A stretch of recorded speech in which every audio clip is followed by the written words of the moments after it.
Rosa Fitzgerald had exactly $47 in her bank account when she walked into the penthouse interview that would change everything. The elevator ride to the 42nd floor felt endless, giving her too much time to second-guess the simple navy dress she'd chosen and wonder if her resume was impressive enough for someone who lived in a building with actual doormen. She'd been working at a daycare center for 3 years, putting herself through an early childhood education degree one class at a time, and she was good with kids. Great, even. But this job posting had been vague, mentioning only that a private family needed a full-time nanny for 2 children, ages 5 and 8, and the salary listed had made her blink 3 times to make sure she'd counted the zeros correctly.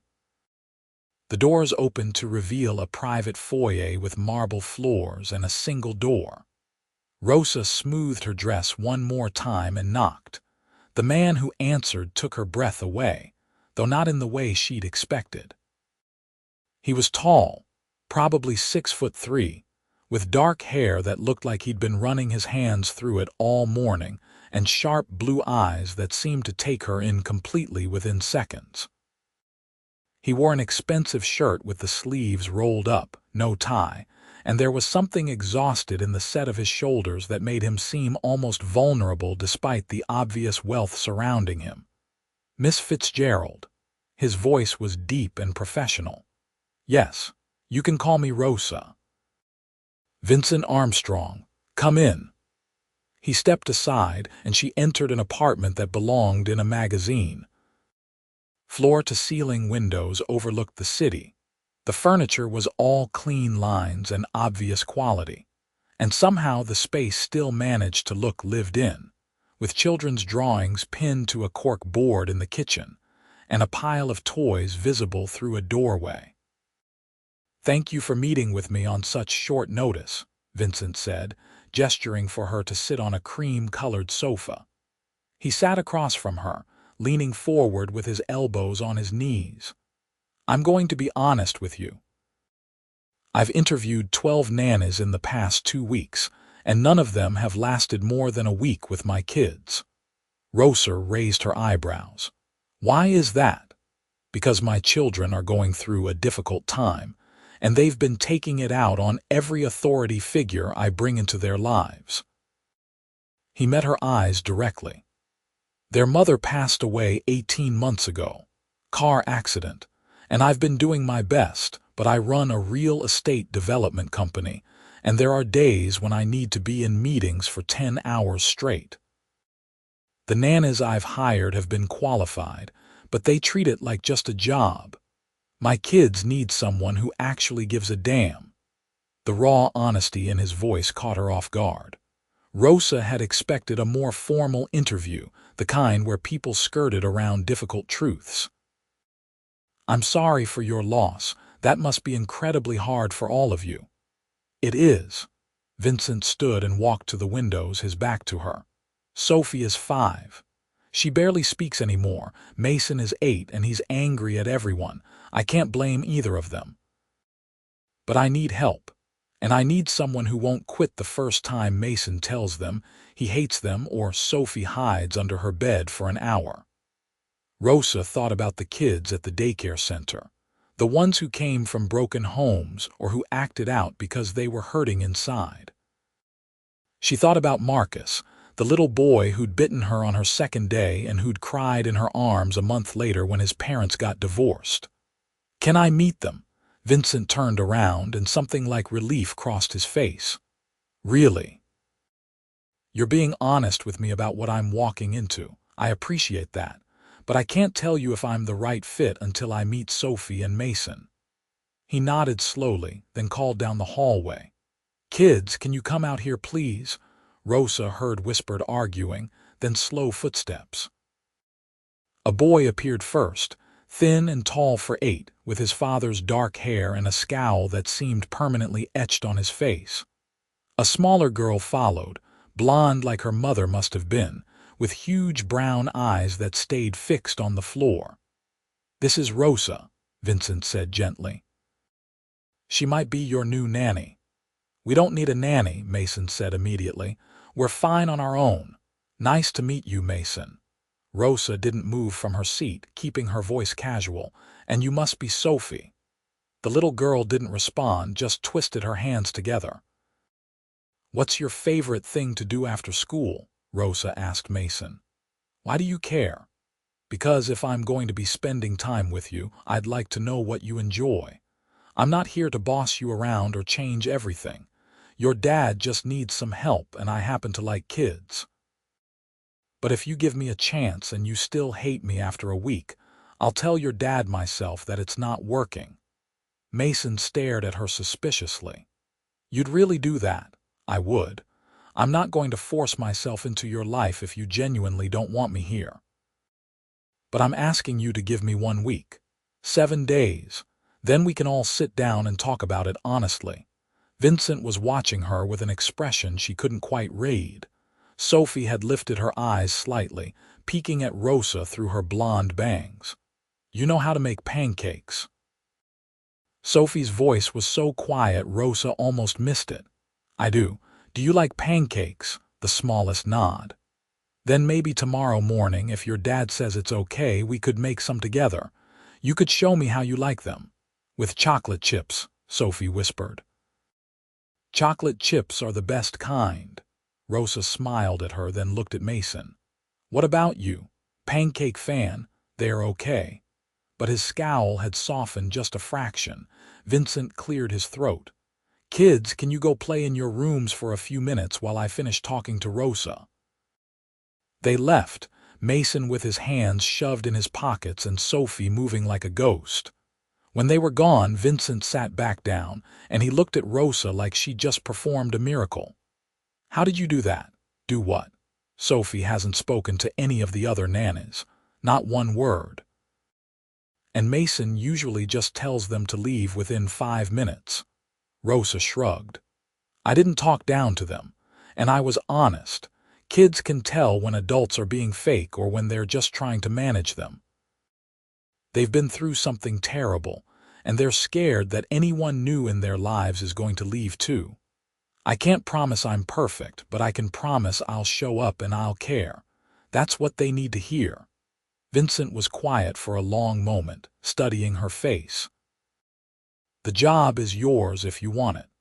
I'll pay you $75,000 a year, plus health insurance and 2 weeks paid vacation.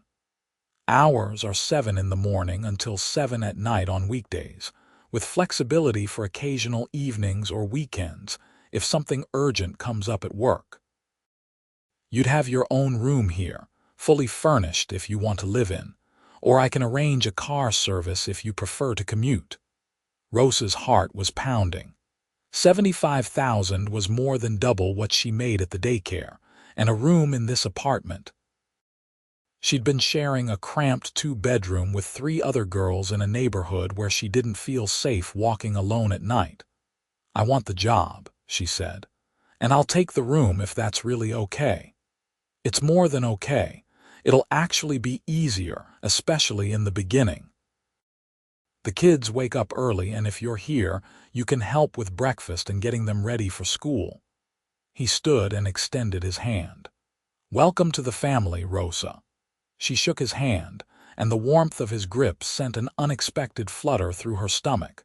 She pushed it away immediately. This was her employer, a widower with 2 grieving children, and she was here to do a job. Nothing more. But as Vincent showed her the bedroom that would be hers, spacious and beautiful with its own bathroom and a view of the city, she couldn't help but notice the way he talked about his kids. The tenderness in his voice when he mentioned Sophie's nightmares or Mason's struggling grades. This wasn't just a wealthy man hiring help. This was a father desperately trying to hold his family together. And Rosa had always been a sucker for people who needed help. She moved in 3 days later, everything she owned fitting into 2 suitcases and a backpack. Vincent had already left for work by the time she arrived at 7 in the morning, but he'd left her a note on the kitchen counter with his phone number, the kids' school information, and a simple message. Thank you for being here.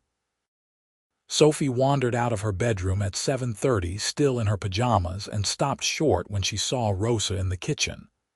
"Good morning," Rosa said cheerfully. "Remember me? I'm Rosa, your new nanny, and I believe someone requested chocolate chip pancakes." Sophie nodded slowly, then climbed onto one of the bar stools at the kitchen island. "You want to help me make them or just watch?" "Help," Sophie said, so quietly Rosa had to lean in to hear.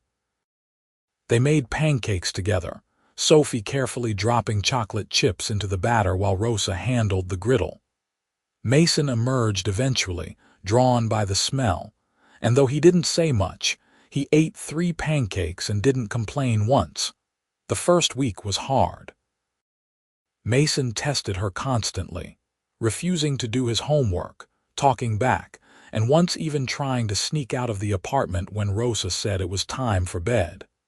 But she didn't yell, didn't threaten, just remained calm and consistent. When he finally admitted that he was scared of forgetting what his mother looked like, Rosa sat with him and helped him make a photo album, printing pictures and arranging them in a book he could keep by his bed. Sophie was quieter in her grief, but just as wounded.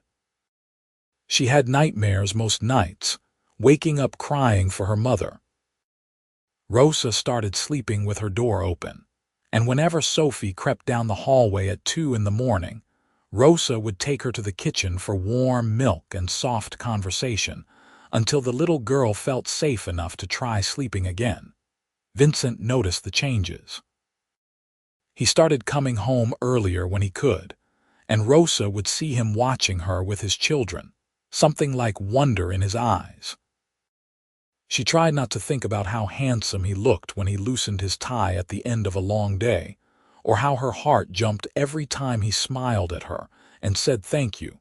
3 weeks in, Vincent asked her to stay late because he had a dinner meeting that would run past 7. Rosa didn't mind.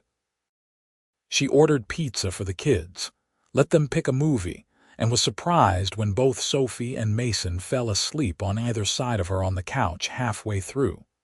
That was how Vincent found them when he came home at 9. Rosa with a child tucked under each arm, their faces peaceful in sleep. "Sorry I'm late," he said softly, setting down his briefcase. "The meeting ran long, it's fine." They were tired. Rosa tried to shift without waking them, but Sophie made a small sound of protest and burrowed closer. Vincent sat down in the chair across from them, and for a moment he just looked at his children, emotion raw on his face. They haven't looked that peaceful in over a year. They're good kids. They just needed time. It's not just time, it's you. His eyes met hers, intense and grateful. "You're changing their lives, Rosa. Our lives." She didn't know what to say to that, so she just smiled and carefully extracted herself from between the sleeping children. Vincent carried Sophie to her bed while Rosa guided a half-awake Mason to his room.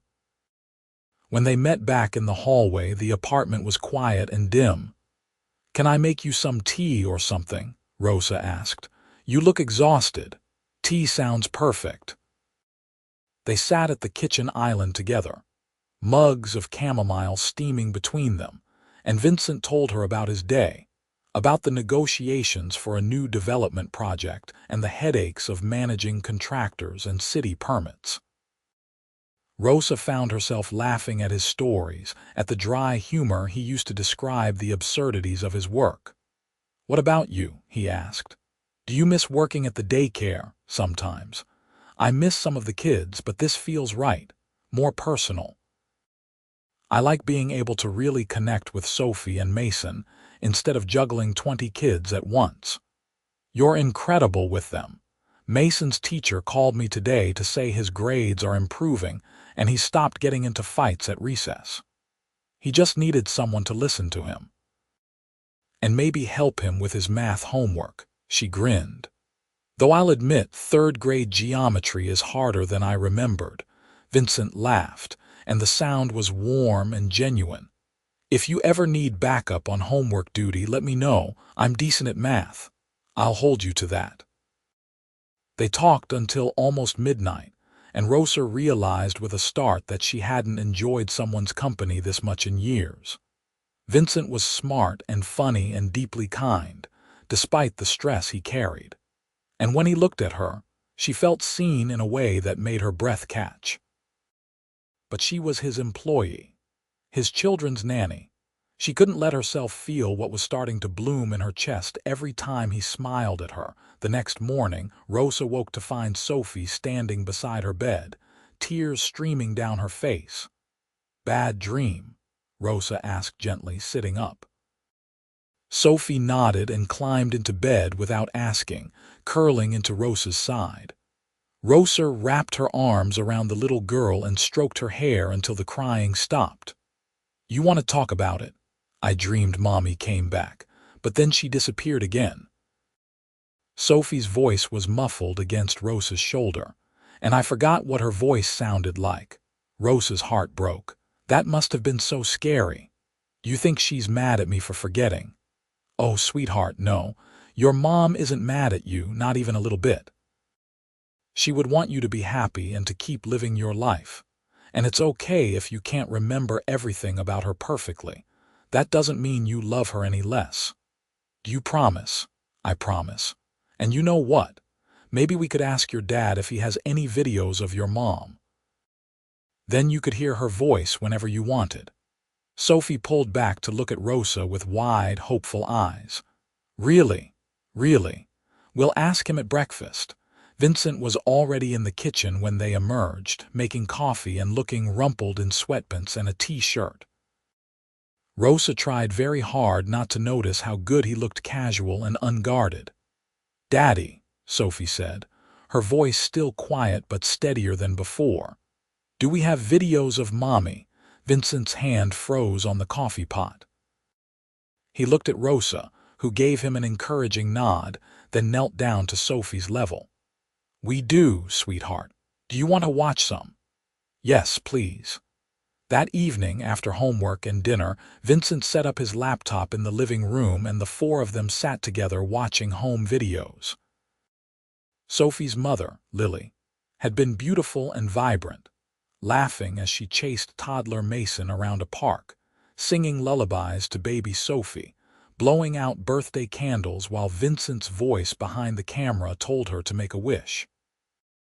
Rosa felt like an intruder on these intimate family memories, but Sophie kept her hand clasped tightly in Rosa's, and Mason leaned against her other side, and Vincent kept glancing at her with an expression that seemed to say, "I'm glad you're here."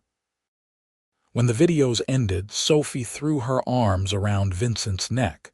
I remember her voice now. Vincent hugged his daughter tight, his eyes suspiciously bright. "I love you, baby girl. I love you too, Daddy." After the kids were in bed, Vincent found Rosa in her room where she was folding laundry and trying not to cry at the sweetness of what she'd witnessed. "Hey," he said from the doorway, "can I come in?" "Of course." He sat on the edge of her bed looking at his hands. "I don't know how to thank you for what you did today. I've been too scared to bring up Lily with them because I didn't want to make them sadder, but you knew exactly what Sophie needed. She was ready to talk about her. Sometimes grief just needs permission to exist out loud." "Where did you learn to be so wise?" Rosa shrugged. "My dad died when I was 12. Cancer. I remember feeling like I was supposed to be okay and move on, but I just wanted to talk about him, to remember him out loud. My mom eventually figured that out and we started telling stories about him at dinner. It helped." Vincent looked at her with something like awe. "I'm sorry about your father." "Thank you. It was a long time ago, but I still miss him. I think that's okay, though. Missing people means they mattered." "Lily mattered so much." His voice cracked slightly. "And I'm terrified that I'm failing her by not being enough for the kids." "Vincent, you're not failing anyone. You're an amazing father. Your kids adore you and they know how much you love them. But you're also human, and you can't do everything alone. That's why I'm here." He met her eyes and something shifted in the air between them. Rosa felt the pull of attraction, strong and undeniable, and from the way Vincent was looking at her, she knew he felt it too. But he stood abruptly, clearing his throat. "I should let you get some rest. Thank you again, Rosa, for everything." "Anytime." After he left, Rosa lay in bed and stared at the ceiling, her heart racing. She was falling for her employer, for the devoted father and complicated man who was trying so hard to hold his world together. And that was dangerous, not just for her heart, but for the life she was building here with Sophie and Mason. She needed to get control of these feelings before they ruined everything. The problem was, Vincent seemed to be struggling with the same thing. Over the next few weeks, Rosa caught him watching her more often. When she helped Mason with a particularly frustrating homework assignment, Vincent stood in the doorway with a soft expression. When she danced around the kitchen with Sophie while making dinner, singing along to pop songs on the radio, Vincent smiled like she'd given him a gift. And when their hands accidentally touched reaching for the same coffee mug one morning, the electricity between them was impossible to ignore. They were both trying to be professional, to maintain appropriate boundaries, but it was getting harder every day. The breaking point came on a Friday night 2 months after Rosa had started. Vincent came home early at 5 instead of 7 and announced that he'd hired a babysitter for the evening. "A babysitter?" Rosa asked, confused. "I'm right here. The babysitter is for you." "Well, to give you a night off. You've been working non-stop for 2 months, and I thought you might like to go out with friends or just have some time to yourself." He paused, then added, "Or if you wanted, we could grab dinner together, as a thank you for everything you've done, but no pressure." "I don't want to make you uncomfortable." Rosa's heart was pounding.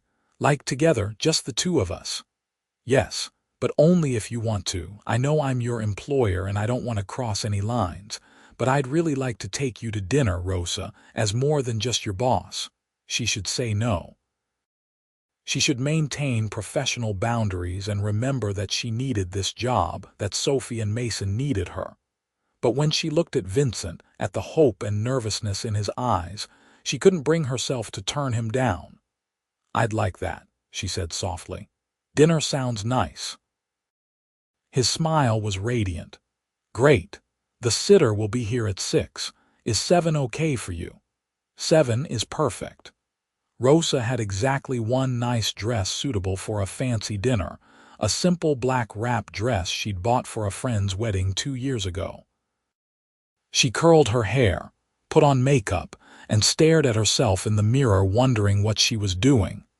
This could complicate everything.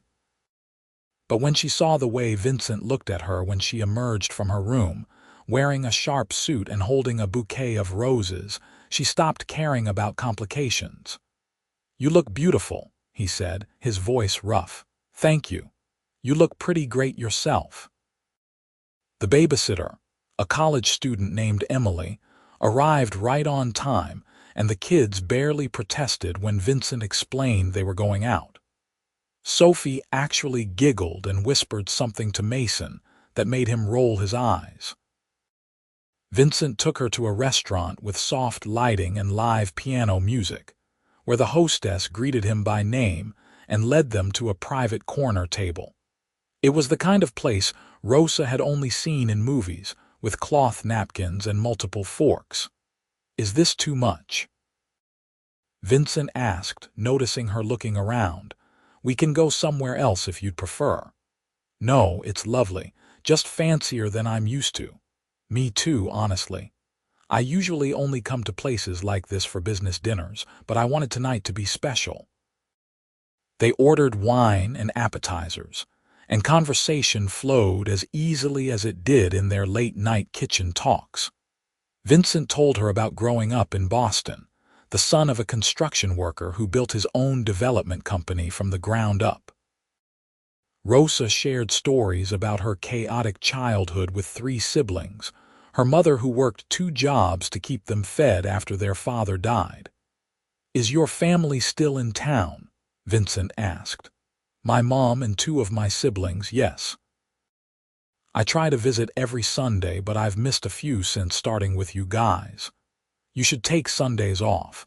I can manage the kids 1 day a week. Vincent, you already pay me more than generously. I don't need extra time off. I insist. Family is important. He reached across the table and took her hand, his thumb brushing over her knuckles. And I don't want you to give up your life for this job, Rosa, no matter how grateful I am that you're with us. The touch of his hand sent warmth spreading through her entire body. Okay, Sundays with my family. But only if you promise to actually rest when I'm gone and not spend the whole day working. Deal. They talked through multiple courses, and Rosa learned that Vincent had met Lily in college, that they'd been happy but sometimes struggled to balance his demanding career with family life. He admitted that he felt guilty for all the times he'd prioritized work over his wife, for the moments he'd missed because he was chasing the next deal. That's why I'm trying to do better now, he said. The kids need me present, not just providing for them, and hiring you has made that possible. You've given me the space to be a better father. You were already a good father, you just needed support. You're more than support, Rosa. You're part of our family now. The kids love you, I love. He stopped himself, his eyes widening slightly. I mean, we all care about you so much. Rosa's breath caught. Had he almost said he loved her? Or was she reading too much into the slip? But Vincent was looking at her with such intensity that she knew she hadn't imagined it. I care about all of you too, she said carefully. More than I probably should. What do you mean? I mean that this is complicated. You're my employer, I work for you, and I don't want to do anything that might mess up what we've built or hurt the kids. Vincent nodded slowly. I've been thinking about that a lot, and you're right, it is complicated. But Rosa, I haven't felt this way about anyone since Lily died. I didn't think I could. And I'm not asking you to jump into anything or make any promises. I just want to be honest with you. I have feelings for you, real ones. And if there's any chance you might feel the same way, I'd like to see where this could go. Rosa's heart was racing. Every logical part of her brain was screaming that this was a bad idea, but her heart was louder. I do feel the same way. I have for weeks now, but I'm scared. So am I. But maybe we can be scared together. He stood and moved to her side of the table, kneeling beside her chair and taking both her hands. I promise you, no matter what happens between us, you'll always have a place in our lives. Your job is safe. The kids need you regardless of whether you and I pursue this. But I really want to pursue this. Rosa looked into his eyes and saw sincerity, hope, and yes, fear that mirrored her own. And she thought about how alive she felt around him, how right it seemed to be part of his family, how Sophie and Mason had become like her own children in just 2 months. Okay, she whispered. Let's try, but we take it slow and we're careful about how we talk to the kids about this. Vincent's smile was brilliant. Slow and careful. I can do that. He kissed her hand, and even that chaste gesture sent electricity through Rosa's entire body. They finished dinner in a haze of giddy excitement, both of them grinning like teenagers. Vincent held her hand in the car on the way home, and when they reached the apartment and thanked the babysitter, they stood in the foyer together, suddenly awkward. I had a really good time tonight, Rosa said. Me too. Best night I've had in years. Vincent reached up and tucked a strand of hair behind her ear, his fingers lingering on her cheek. Can I kiss you, please? He kissed her softly, tenderly, like she was something precious. Rosa melted into him, her hands coming up to rest on his chest, feeling the steady beat of his heart under her palms. When they finally pulled apart, both of them were breathing hard. Wow, Vincent murmured. Yeah, wow. They agreed to keep things quiet from the kids until they were sure this was going somewhere, which proved harder than anticipated. Sophie had a sixth sense for tension and kept asking Rosa, why she was smiling so much. Mason caught them holding hands in the kitchen one morning and raised an eyebrow but didn't comment. They stole moments when they could. Vincent started coming home for lunch once or twice a week, and they'd eat together while the kids were at school, talking and laughing and stealing kisses. Rosa would stay up late to wait for Vincent to get home from evening meetings, and they'd sit together on the couch, her feet in his lap, talking about their days. 3 weeks into their tentative relationship, Vincent had to fly to Chicago for a business conference. He'd be gone for 4 days, and Rosa was surprised by how much she missed him. They texted constantly, and he called every night to say goodnight to the kids, and then stayed on the phone with Rosa for hours after. "I miss you," he admitted on the 3rd night. "Is that crazy? You've been in my life for less than 3 months, and I can't imagine it without you now." "It's not crazy. I miss you too. The apartment feels empty without you. I'll be home tomorrow evening. Will you wait up for me? Always." When Vincent walked through the door at 8 the next night, Rosa was reading on the couch. She jumped up and he dropped his suitcase, and they met in the middle of the living room in a kiss that felt like coming home. "I have something for you," he said when they finally broke apart. He pulled a small box from his pocket, and Rosa's heart skipped before she realized it was too big to be a ring. "I saw this and thought of you." Inside was a delicate silver bracelet with 3 charms, a heart, a letter S, and a letter M. "Vincent," she breathed. "It's beautiful. The heart is from me. And I added Sophie and Mason because you've embraced all of us, not just me. You're part of our family, Rosa. I wanted you to have something that reminds you of that." She let him fasten it around her wrist, blinking back tears. "Thank you, I love it." "I'm falling in love with you," Vincent said suddenly. "I know we said slow, and if it's too soon to say that, just ignore me. But I had 4 days away to think about it, and I'm sure I'm in love with you." Rosa cupped his face in her hands and kissed him deeply. "I love you too.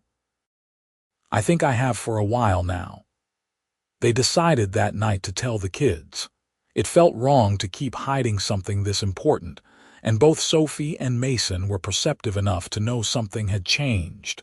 The next morning at breakfast, Vincent cleared his throat. "Kids, Rosa and I need to talk to you about something important." Mason immediately looked suspicious.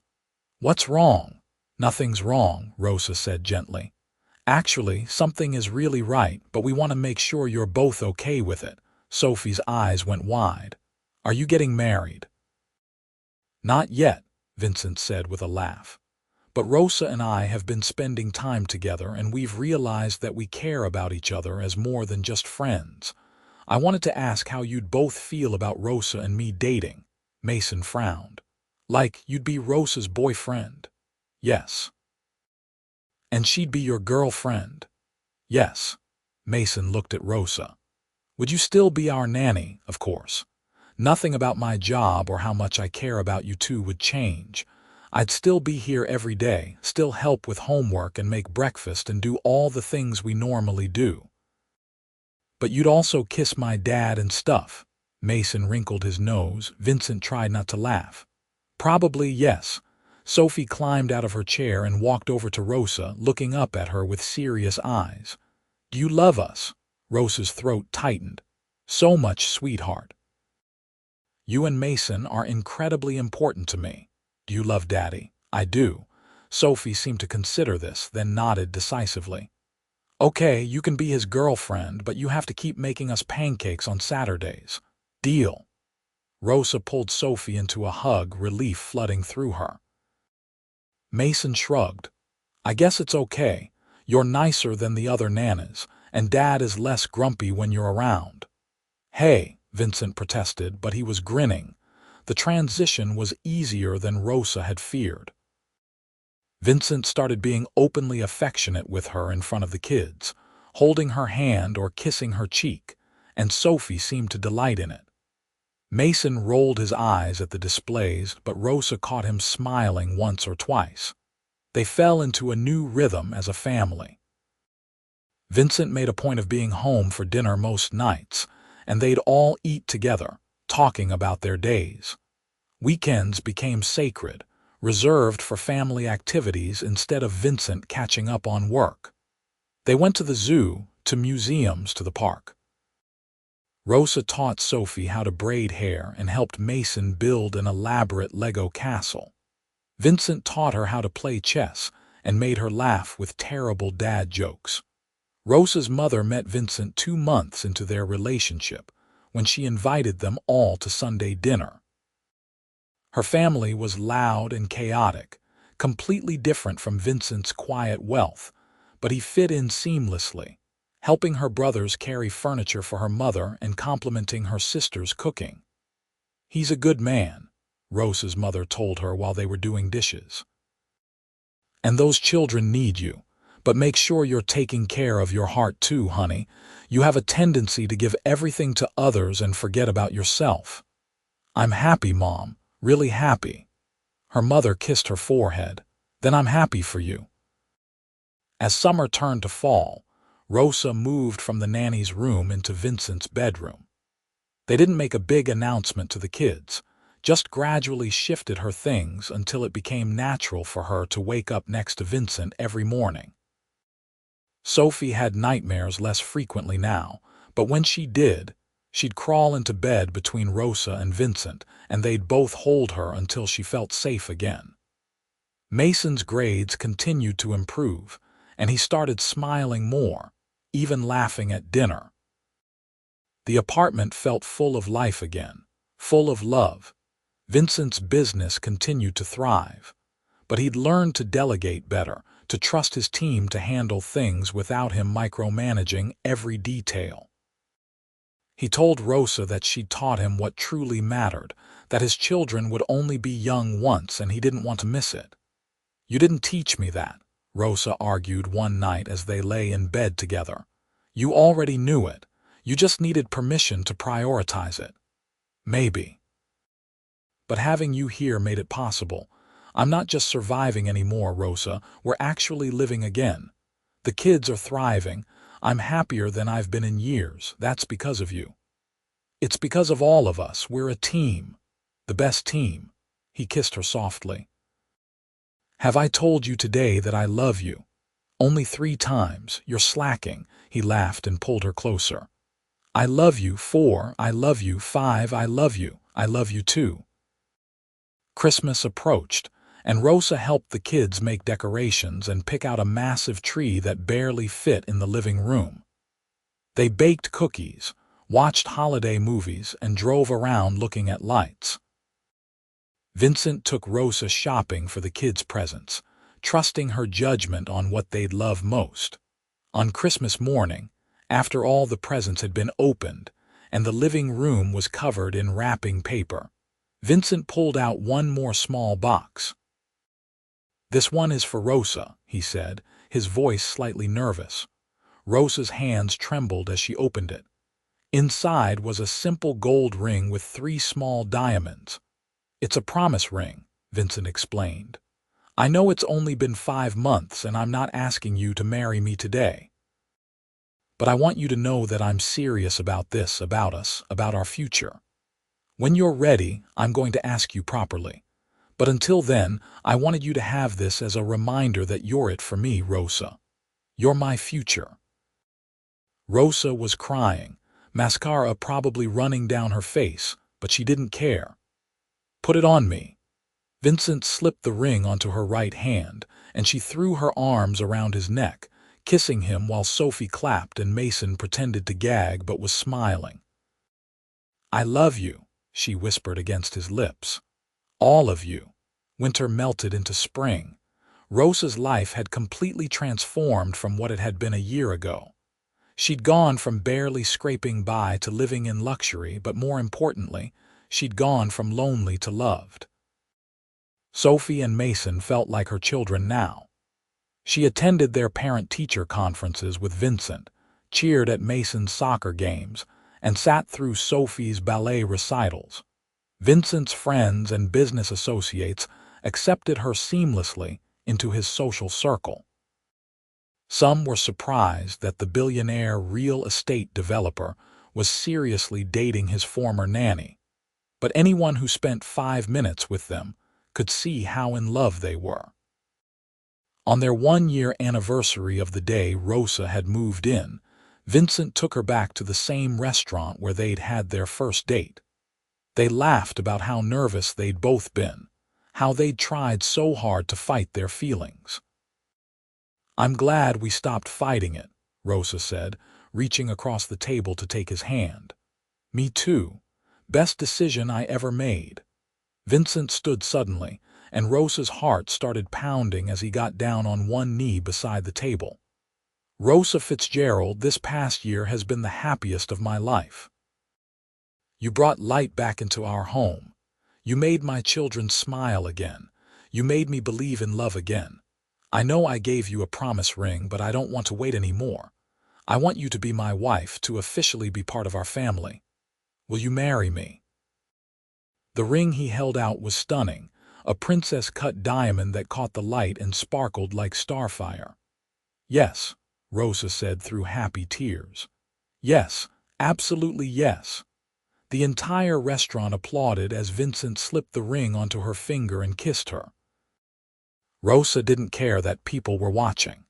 She was too busy falling even more deeply in love with the man who changed her entire life. They told the kids that night, and Sophie immediately started planning the wedding, insisting that she needed a fancy dress and that there should be chocolate cake. Mason asked if this meant Rosa would officially be their stepmom, and when she said yes, he hugged her tighter than he ever had before. "I'm glad Dad picked you," he whispered.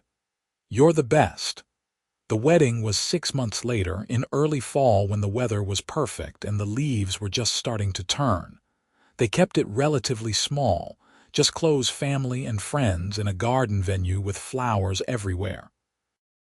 Sophie and Mason were the maid of honor and best man, both of them beaming as they stood beside their father and the woman who'd become their second mother. When the officiant asked if anyone objected, Sophie stage whispered, "Don't even think about it," which made everyone laugh. Rosa's vows were simple and from the heart. "Vincent, 1 year ago I walked into your life with $47 and no idea what I was doing. You and your children took a chance on me, and you gave me everything I never knew I needed. A home, a family, a love story I didn't think was possible. I promise to love you, to love Sophie and Mason, to choose all of you every single day for the rest of my life." Vincent's vows were equally heartfelt. "Rosa, you saved us. I don't think I realized how lost we were until you found us. You brought joy back into our home. You made us whole again. And I promise to spend the rest of my life making sure you know how loved you are, how grateful I am, how completely and utterly you've changed everything." When they kissed, Sophie cheered and Mason whooped, and Rosa laughed against Vincent's lips, happier than she'd ever been. The reception was a blur of dancing and laughter and cake. Rosa danced with her new husband, with her brothers, with Mason, who stepped on her feet but tried his best. Sophie presented them with a drawing she'd made of their new family, 4 stick figures holding hands with huge smiles. "This is us," Sophie explained. "We're complete now." Rosa hung that drawing in their bedroom where she could see it every day. Married life suited them. Rosa had worried briefly that adding the legal title of wife and stepmother might change things, but it didn't. They continued their family dinners, their weekend adventures, their bedtime routines. The only difference was that now Rosa wore Vincent's last name and felt even more securely woven into the fabric of their family. She cut back on her nanny duties somewhat, with Vincent hiring a part-time assistant to help with basic childcare during the day while Rosa went back to school to finish her degree. Vincent insisted on paying for her education, wanting her to have the credentials she'd worked so hard for. "You gave up your job for us," he said when she protested. "Let me invest in your future too." 2 years after their wedding, Rosa graduated with her master's degree in early childhood education. Sophie and Mason made her a congratulations banner, and Vincent surprised her with a donation to the daycare where she'd once worked, funding a full scholarship program in her name for families who couldn't afford childcare. "You're trying to make me cry," Rosa accused him, wiping at her eyes. "Maybe. Is it working?" She kissed him hard. "You're impossible and I love you so much." Life wasn't perfect. Mason struggled with anxiety as he entered his teenage years, processing the trauma of losing his mother at a young age. Sophie had moments where she missed Lily intensely and needed extra reassurance. Vincent sometimes still worked too much, falling back into old habits when stress ran high. And Rosa occasionally doubted whether she was doing enough, whether she was really cut out to be a mother to children who weren't biologically hers. But they worked through it together, as a family. They went to therapy, both individually and as a unit. They had hard conversations and vulnerable moments. They held each other through the difficult times and celebrated every victory, no matter how small. On Rosa's 28th birthday, 3 years after becoming Mrs. Armstrong, she found out she was pregnant. She told Vincent that night after the kids were in bed, showing him the positive test with shaking hands. "We're having a baby," she whispered. "Are you happy?" Vincent picked her up and spun her around, laughing and crying at the same time.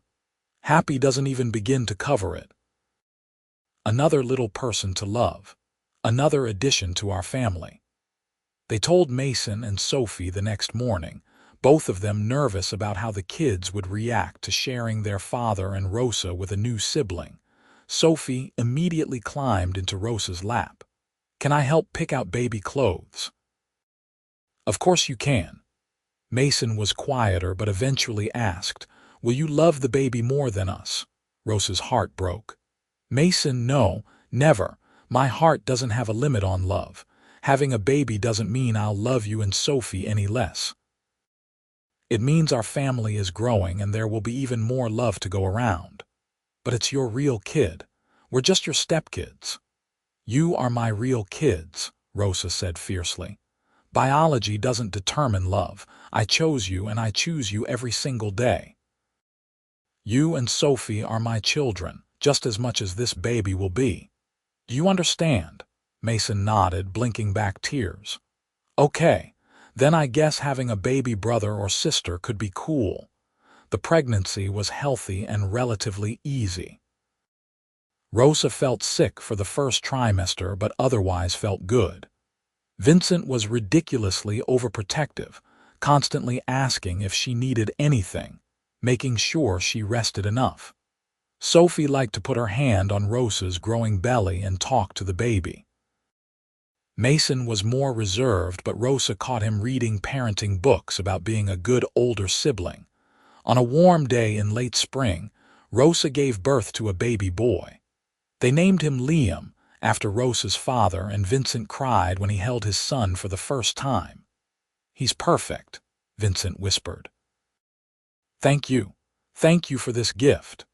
Sophie and Mason met their brother that afternoon, both of them awed and gentle. Sophie immediately declared herself Liam's favorite sister and promised to teach him everything. Mason held the baby carefully, looking both terrified and amazed. "He's so tiny," Mason said. "You were this tiny once," Vincent told him. "And Sophie was even smaller." "No way. I have pictures to prove it." Bringing Liam home was an adjustment. The apartment that had felt so spacious suddenly seemed full of baby gear. Rosa was exhausted from nighttime feedings, and Vincent took time off work to help. Sophie wanted to be involved in everything, which was sweet, but sometimes overwhelming. Mason tried to act like he didn't care, but Rosa caught him checking on Liam multiple times a day. They figured it out together, finding a new rhythm as a family of 5. Vincent proved to be just as devoted a father to Liam as he was to Sophie and Mason. Rosa watched him change diapers and sing lullabies and walk the floor with a crying baby at 3 in the morning, and fell even more deeply in love with him.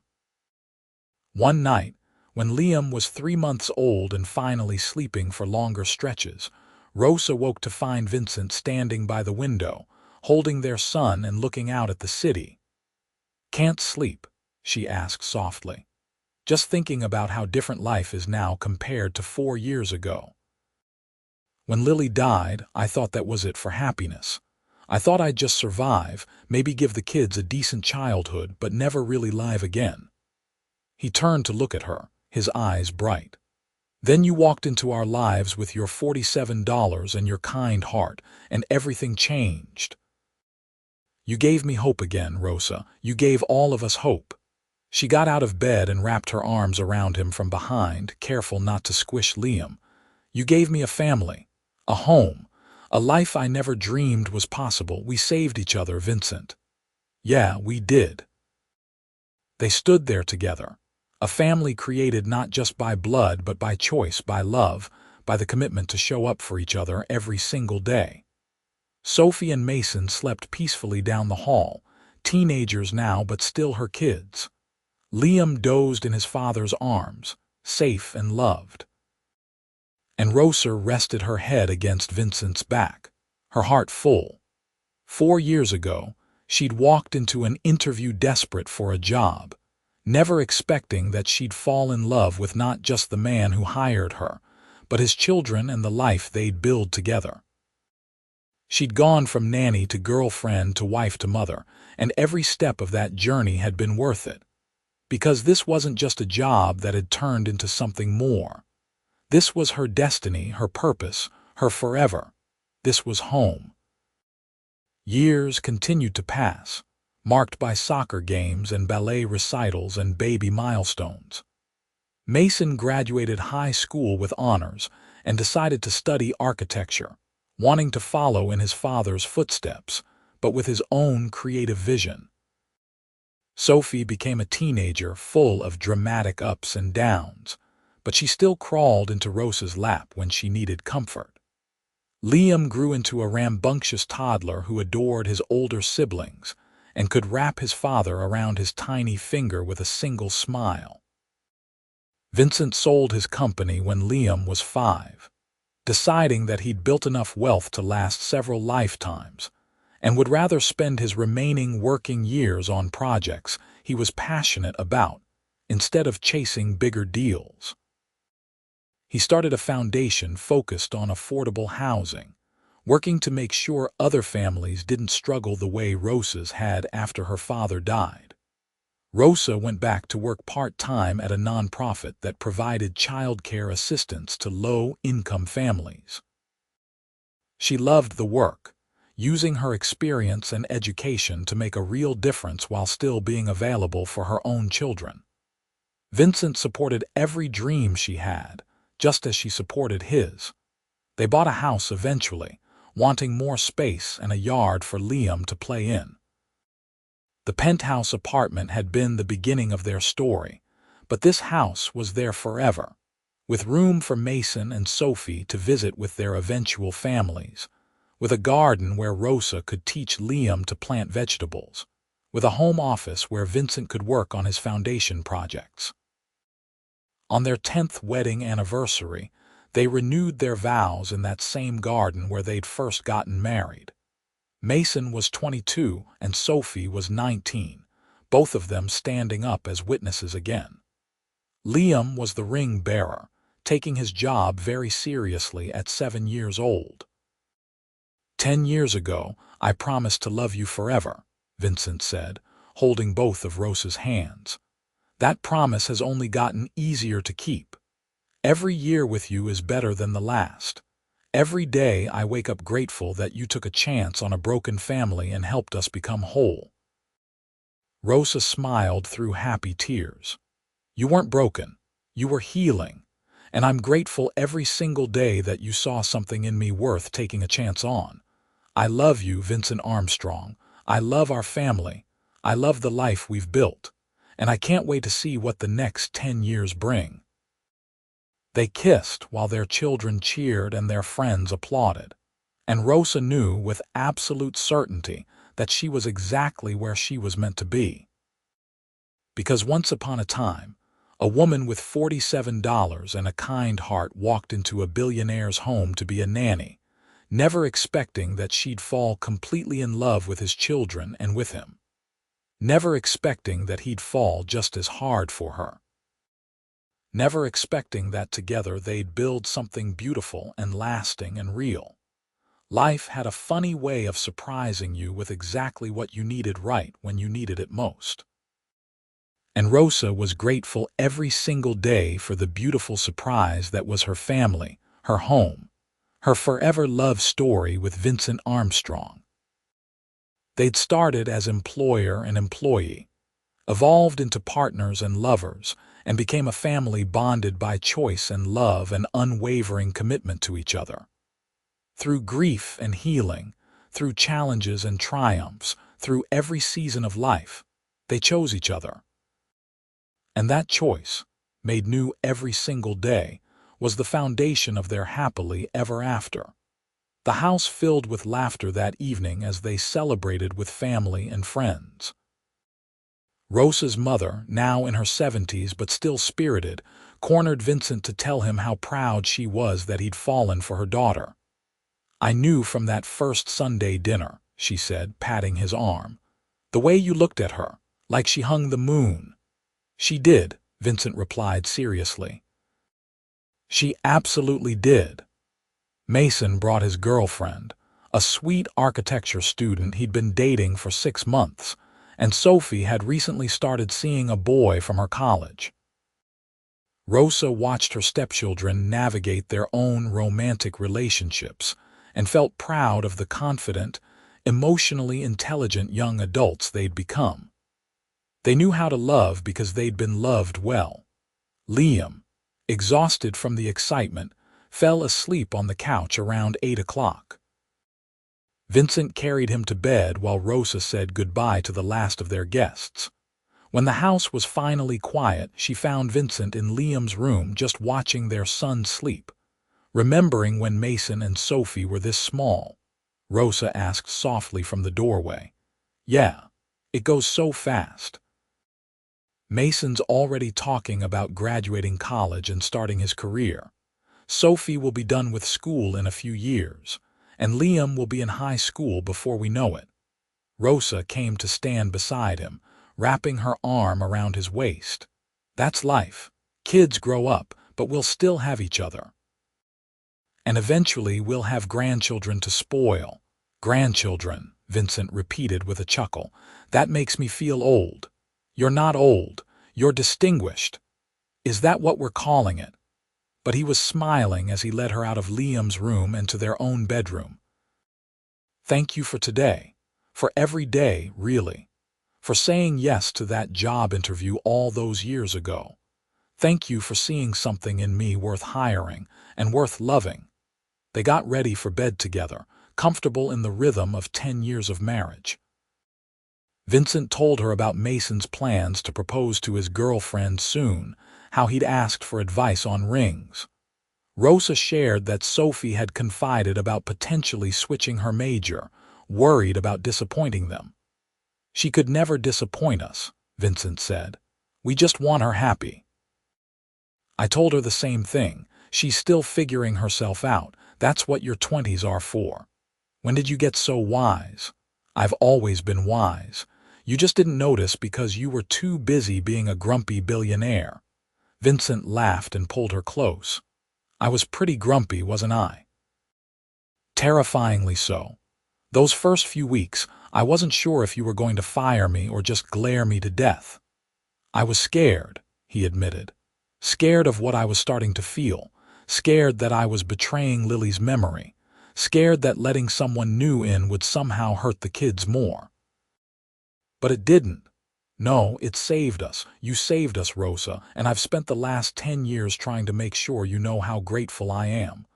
You've done a pretty good job, she kissed him softly. I love you, Vincent. Here's to the next 10 years. And the 10 after that, and the 10 after that. I plan on loving you for a very long time. Good, because you're stuck with me. Best thing that ever happened to me. They fell asleep wrapped around each other, content and secure in the knowledge that whatever challenges life brought, they'd face them together. Their family was strong, built on a foundation of love and trust and commitment that had weathered storms and come out stronger. Years later, when Mason did propose to his girlfriend Emma and they started planning their wedding, he asked Rosa to help. "You're basically my mom," he told her. "I want you involved in this."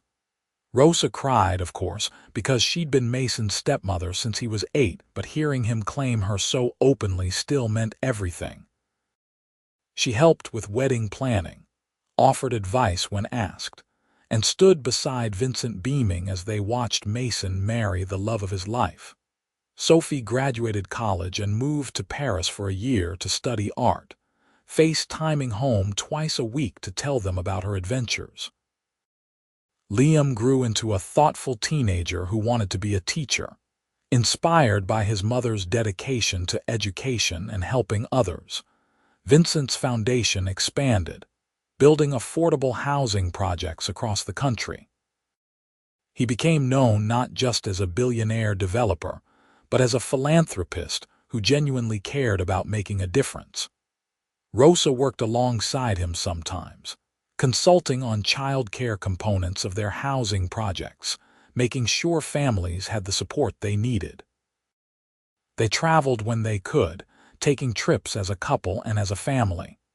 They showed Liam the world, just as they'd done with Mason and Sophie. They attended Mason's graduations and Sophie's art shows.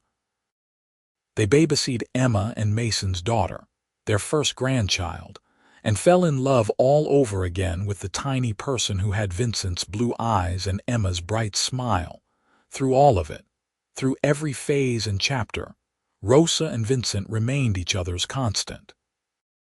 They still had date nights, still stayed up late talking, still surprised each other with small gestures of love.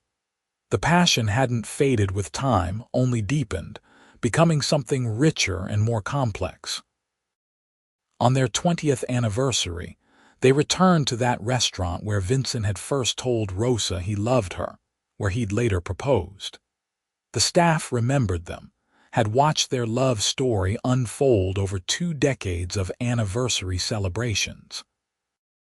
20 years, Rosa marveled, looking at Vincent across the table. He had more gray in his hair now, laugh lines around his eyes, but he was still the most handsome man she'd ever seen. "Can you believe it? Feels like both forever and no time at all." Vincent reached across to take her hand, his thumb rubbing over her wedding ring like he always did. "I still remember that first interview, how you sat on my couch and told me you'd give Mason and Sophie a week to decide if they liked you. I remember thinking you looked exhausted and heartbroken and like you desperately needed help. I was all of those things, and then you walked into my life and fixed everything." "We fixed each other," Rosa corrected gently. "That's what love is, 2 broken people choosing to be whole together." "When did you know?" Vincent asked. "When did you know you loved me?" Rosa thought about it. "Probably the night we watched videos of Lily, the way you held Sophie, the way you let yourself be vulnerable. I saw who you really were underneath the billionaire developer exterior, and I knew I was in danger of falling completely." "I knew during that first dinner," Vincent admitted. "When you told me about your father, when you were honest about your own grief. You were so real, Rosa. No pretense, no trying to impress me, just genuine kindness and strength. I went home that night and couldn't stop thinking about you. Good thing you hired me then. Best decision I ever made. Well, second best. First was actually asking you out." They laughed together, comfortable and happy. They ordered their favorite dishes, shared stories about their week, talked about Mason's daughter learning to walk and Sophie's upcoming gallery show in Paris. They discussed Liam's college applications and debated where they might want to travel next year. And when Vincent walked Rosa to their car at the end of the night, he kissed her in the parking lot like they were still new, still discovering each other, still falling in love. Because in a way, they were. Every day brought new dimensions to their relationship, new reasons to choose each other, new depths of love to explore.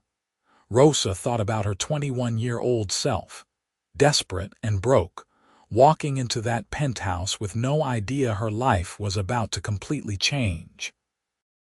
If she could go back and tell that girl what was waiting for her, she wouldn't believe it.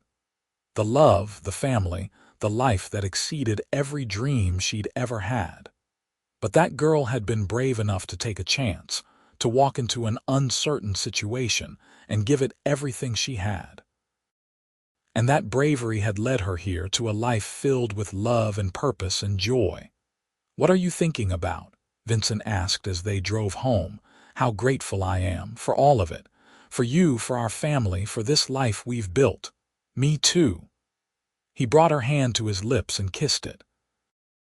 "Every single day, I'm grateful that you took that job, that you loved my kids, that you somehow decided to love me too." "It wasn't hard," Rosa said softly. "Loving you has always been the easiest thing I've ever done." They arrived home to find Liam still awake despite promising to go to bed by 10. He was watching a movie in the living room, sprawled across the couch like only teenagers can manage. "How was dinner?" he asked when they came in. "Perfect," Rosa said, kissing the top of his head. "What are you watching?" "Some documentary about architecture, made me think of Mason. He'd probably love it. You should tell him about it." "Yeah, maybe," Liam yawned. "I'm heading to bed. Night, Mom, night, Dad." He hugged them both and trudged off to his room, leaving Rosa and Vincent alone in the living room of their home, their sanctuary, their forever. "Another year down," Vincent said, pulling Rosa into his arms. "Here's to 20 more." "At least 20 more," Rosa agreed. "Probably 50 if we're being honest. I plan on loving you for a very long time, Vincent Armstrong. Good, because I'm never letting you go." He kissed her deeply, pouring 2 decades of love and commitment into it. "You're stuck with me, Rosa, forever and always. Best thing that ever happened to me." And it was true. Every word. Because love wasn't just a feeling or a moment or a grand gesture. Love was choosing someone every single day, through the mundane and the magnificent, through the challenges and the celebrations. Love was building a life together, one decision at a time, one sacrifice at a time, one moment of grace at a time. Rosa had walked into Vincent's life as a nanny, but she'd become so much more. A mother to his children, a partner in his life, the love of his entire existence. And he'd given her the same in return, a family and a home and a love that never quit. Their story hadn't been perfect, but it had been real. Full of messy emotions and hard conversations and moments of doubt, but also full of laughter and tenderness and unwavering commitment. And as Rosa fell asleep that night in Vincent's arms, surrounded by the evidence of the life they'd built together, she knew with absolute certainty that she'd do it all over again. Every moment, every challenge, every leap of faith, because this love, this family, this life was worth everything. It was her happily ever after, earned through courage and choice and the willingness to open her heart to a broken family that needed her just as much as she'd needed them. And that was the greatest gift of all.